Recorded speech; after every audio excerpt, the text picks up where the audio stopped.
The man who allegedly shot and killed Charlie Kirk is expected to face the charges against him in a courtroom tomorrow. Utah's governor told reporters that 22-year-old Tyler Robinson is not cooperating with authorities. He also said investigators are still trying to figure out a motive for the killing. CBS News' Bradley Blackburn is here with me in studio with more on this. Good morning, Bradley. What do we know? Errol, he is not cooperating, but his family and friends are. And officials do suggest that they are making progress in this investigation as they comb through the suspect's life for clues.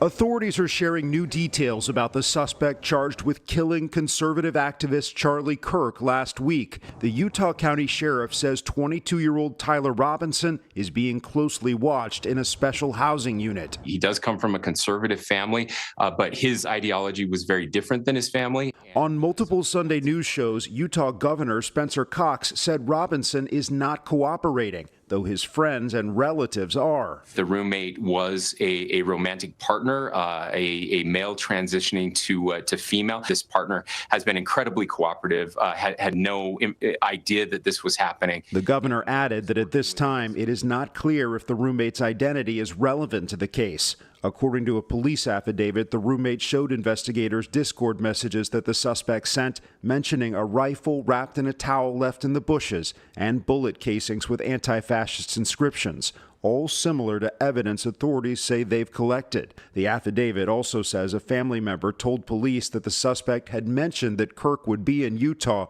ahead of last week's event. Vigils honoring Kirk were held around the country yesterday, including at the Kennedy Center in Washington, D.C. Charlie Kirk did so much in his short life. Kirk's public memorial service is scheduled for Sunday at State Farm Stadium in Glendale, Arizona. We lost a great person. President Trump says he plans to attend.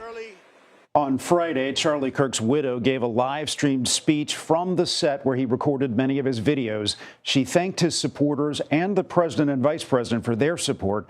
The vice president himself will host Kirk's podcast, The Charlie Kirk Show, later today, Errol. All right, Bradley, thank you for that.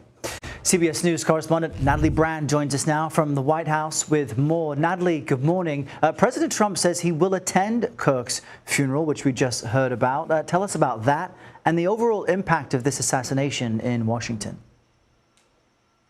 Yeah, President Trump confirming to reporters that he will leave early Sunday for Kirk's funeral to be held in Glendale, Arizona. We've also learned that Vice President J.D. Vance, who, as we've been reporting, was extremely close with Kirk, says that he will today host the Charlie Kirk Show, his podcast, to pay tribute to his friend.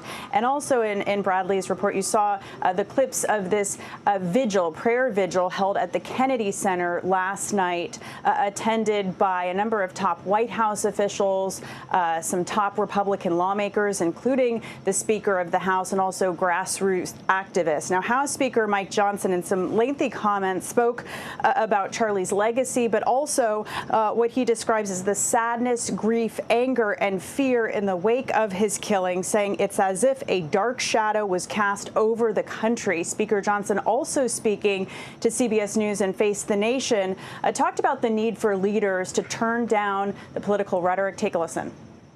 I think if we all adopt these practices together and we turn down the rhetoric, we cease with this idea that policy disputes are somehow an existential threat to democracy or the republic, I think this could be a turning point, frankly, to use Charlie's term, for the country, and I hope that's true.